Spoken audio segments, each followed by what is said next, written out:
جائیدادیں کہتے ہیں ہم پی آئی اے بیچ رہے ہیں, ریلوے بیچ رہے ہیں, جائیدادیں بیچ کے آپ نے پاکستان چلانا ہے تو پھر پارلیمنٹ بھی بیچ دیجئے.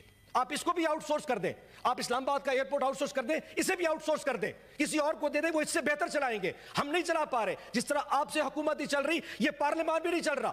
میں خالی کرسیوں کو بیٹھ کے ریکمنڈیشن دے رہا ہوں جہاں ایک منسٹر ایم این اے یہاں نہیں بیٹھا میری بات سننے کے لیے. یہ پارلیمان, یہ تقریریں سب فضول حضور, یہ صرف ایک ڈرامے بازی عوام کو دکھانے کے لیے. ہم بھی ڈرامے بازی کر رہے ہیں ان کو بتانے کے لیے کہ ہم تمہاری جنگ لڑ رہے ہیں. حقیقت میں میری تقریر کوئی بھی نہیں سن رہا, کسی کے اوپر کان کے اوپر جو نہیں رہی, ہم یہاں بیٹھ کے کیا بات کرتے ہیں. یہ پارلیمان بھی فضول چل رہا ہے. شکریہ طاہر خلیل صاحب.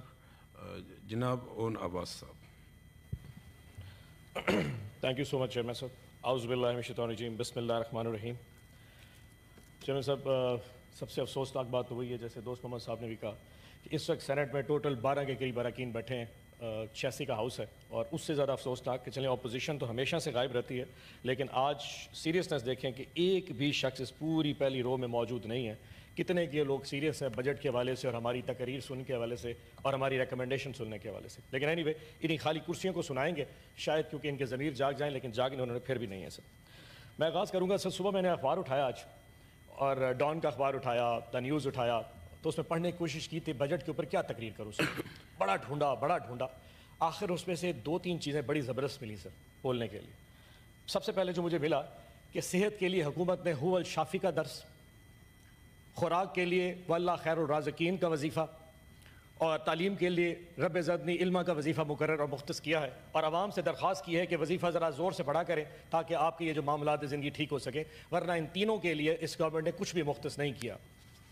اس سے بڑی تکلیف جو ہوئی وہ یہ ہوئی کہ جب پیپلز پارٹی کا میں نے بیان دیکھا, اب تاج حیدر صاحب اٹھ کے چلے گئے, اس سے بڑی منافقت شاید ہی کوئی جماعت کر سکی ہو جو کہ اس وقت پیپلز پارٹی کر رہی ہے, کہ ایک زہر قاتل جیسا بجٹ پیش ہوا اور انہوں نے کہا کہ ہمیں علم ہی نہیں.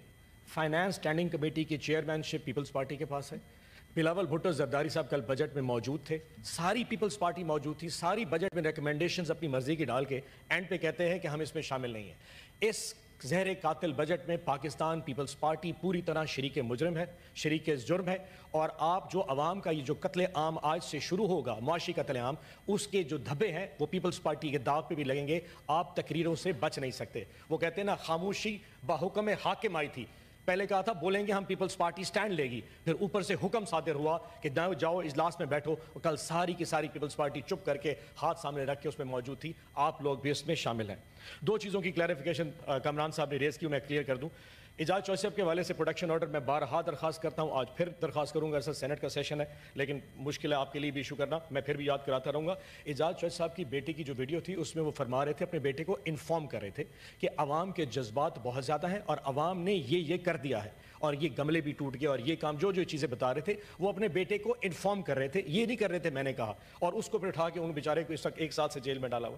رجیم چینج کی انہوں نے بات کی, وہ بھی کلیئر کر دوں. وہ صرف یہ تھا, ہمیں اعتراض رجیم چینج کا بھی نہیں تھا, ہمیں اعتراض وہ جو ایک منڈی لگائی گئی تھی جس میں 20 سے زیادہ اراکین قومی اسمبلی جو پاکستان تحریک انصاف کے تھے, جن کو 20 کروڑ دے کے پرچیز کر کے ہم سے اٹھا کے سندھ ہاؤس میں رکھا گیا تاکہ ہماری حکومت گرائی جا سکے, صرف امریکہ سرکار کو خوش کرنے کے لیے. ہمیں صرف اس پہ اعتراض تھا. چلیں اب بجٹ پہ چلتے ہیں.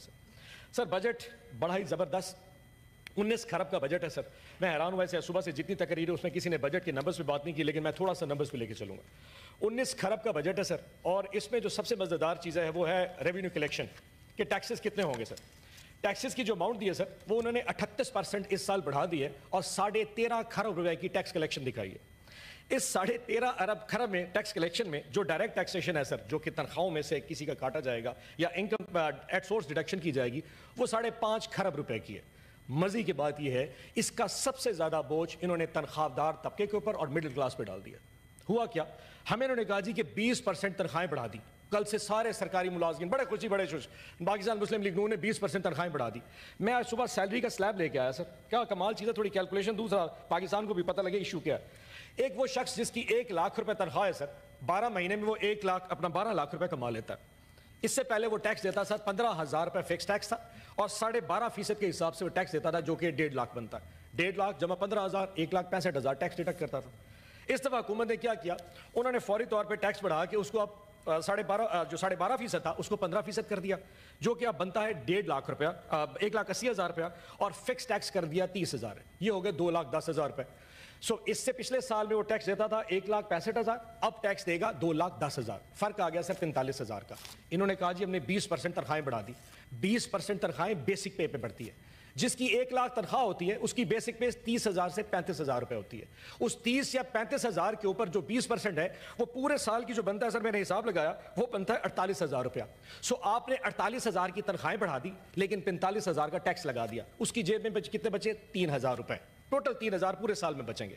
اوپر سے ظلم چیک کریں, انڈائریکٹ ٹیکسیشن سر 7.5 کروڑ روپے کا, انڈائریکٹ ٹیکسیشن 7.5 کروڑ کا. اور اس میں سب سے بڑی اماؤنٹ کیا ہے؟ پیٹرولیم کی لیوی. یعنی کہ جو پاکستان تحریک انصاف اپنے دور میں ہم نے 60 روپے تک میکسم لیوی رکھی تھی, انہوں نے بڑھا کے اس کو 80 روپے کر دیا ہے. 80 روپے سے کیا ہوگا؟ ہم نے سر 60 روپے جو رکھی تھی, ہم 35 روپے سے اوپر کبھی بھی نہیں گئے. انہوں نے 60 کو 80 روپے کر دیا ہے. اس کا مطلب یہ ہے کہ عوام اب 20 روپے اس پورے سال میں پیٹرول کی قیمت بڑھے گی. وہ جو 3,000 روپے ایک تنخواہ دار طبقہ اس ٹیکس میں سے 20% تنخواہ کے بچا رہا تھا, جب 20 روپے لیٹر پیٹرول بڑھے گا تو وہ اور پورے خاندان کے اوپر جو اثر آنا ہے پورے مہینے پورے سال کا, وہ 40 سے 50,000 روپے آئے گا. بچے کا اس کے پاس 40,000 اور اس حکومت کے پاس چلا جائے گا. سو میں یہ بتا دوں اس پورے عوام کو بھی اور اس حکومت کو بھی کہ آپ کے 20% جو آپ نے اضافہ دیا ہے اس کی وجہ سے مڈل کلاس پوری دب چکی ہے, کیونکہ آپ نے جو ٹیکس سلیب بڑھائے وہ بیچارہ دب گیا. اور یہ صرف اور صرف سرکاری ملازمین کے لیے ہے. آپ نے جو ٹیکس سلیب بڑھائی ہے وہ تو تمام پاکستان کے تمام ملازمین کے لیے ہے جو کہ سرکاری نہیں ہے. اب جو پرائیویٹ چیپٹر میں کام کرتا ہے, کسی غیر سرکاری کمپنی میں کام کرتا ہے, اس کی تنخواہ تو اس کی کمپنی نہیں بڑھائے گی. وجہ کیونکہ پاکستان میں جو انکم ہے وہ تو نہیں بڑھ رہی. تو کمپنیز اور فیکٹریز اگر پیسے نہیں بڑھائیں گی تو انہوں نے تو اپنے لوگوں کی تنخواہیں نہیں بڑھانی. سو وہاں اس کی تنخواہ بھی نہیں بڑھی اور آپ کا ٹیکس سلیب بڑھ گیا, وہ بھی برباد ہو گیا. سو ایک تو میرا یہ تھا کہ انہوں نے جو یہ ظلم کیا ٹیکس بڑھا کے, یہ پاکستان کے عوام کے اوپر بہت بڑا ہتھوڑا مارا. دوسرا سر جب بھی بجٹ پیش کیا جاتا ہے ایک ویژن دیا جاتا ہے اکنامکس کا کہ جی ہم پاکستان کو کدھر لے کے جانا چاہ رہے ہیں.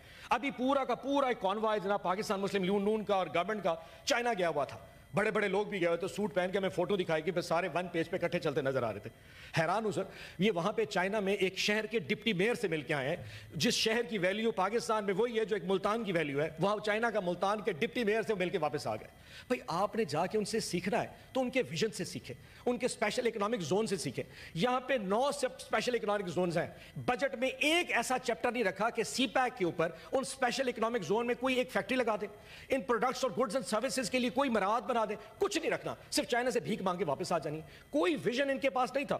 حیرانی کی بات یہ ہے, ہمیں کہتے ہیں ہم پی آئی اے بیچ رہے ہیں, ریلوے بیچ رہے ہیں, اسٹیل مل بیچ رہے ہیں. وجہ کیا ہے؟ اس کی وجہ بھی یہ ہے سر, قانون یہ ہے کہ پہلے ایک آرگنائزیشن کو بنایا جاتا ہے, پھر اس میں بھرتیاں کی جاتی ہیں. پی آئی اے میں پاکستان پیپلز پارٹی نے دبا کے بھرتیاں کی ہیں, ساری سیاسی بھرتیاں. ایم این اے تیرے 100 ملازم, فلانے ایم پی تجھے 50 بندے مل جائیں گے. اتنی بھرتیاں کر کے اس پورے کے پورے محکمے کو خراب کر دیتے ہیں. جب وہ محکمہ بگڑ جاتا ہے کہتے ہیں جس کو بیچ دیں. یہ اسٹیٹ اونڈ انٹرپرائزز جو ہے نا, یہ پاکستان پہ بوجھ ہے, اب ان کو بیچ دیا جائے. او حضور اپنی صلاحیت پیدا کریں. آپ پی آئی اے, ریلوے, اسٹیل مل جیسے محکمے چلا کے دکھائیں. اسی لیے آپ حکومت میں بیٹھے ہیں. اگر جائیدادیں بیچ کے آپ نے پاکستان چلانا ہے تو پھر پارلیمنٹ بھی بیچ دیجئے. آپ اس کو بھی آؤٹ سورس کر دیں. آپ اسلام آباد کا ایئرپورٹ آؤٹ سورس کر دیں, اسے بھی آؤٹ سورس کر دیں, کسی اور کو دے دیں, وہ اس سے بہتر چلائیں گے. ہم نہیں چلا پا رہے. جس طرح آپ سے حکومت نہیں چل رہی, یہ پارلیمان بھی نہیں چل رہا. میں خالی کرسیوں کو بیٹھ کے ریکمنڈیشن دے رہا ہوں, جہاں ایک منسٹر ایم این اے یہاں نہیں بیٹھا میری بات سننے کے لیے. یہ پارلیمان, یہ تقریریں سب فضول حضور, یہ صرف ایک ڈرامے بازی عوام کو دکھانے کے لیے. ہم بھی ڈرامے بازی کر رہے ہیں ان کو بتانے کے لیے کہ ہم تمہاری جنگ لڑ رہے ہیں. حقیقت میں میری تقریر کوئی بھی نہیں سن رہا, کسی کے اوپر کان کے اوپر جو نہیں رہی کہ ہم یہاں بیٹھ کے کیا بات کرتے ہیں. یہ پارلیمان بھی فضول چل رہے ہیں.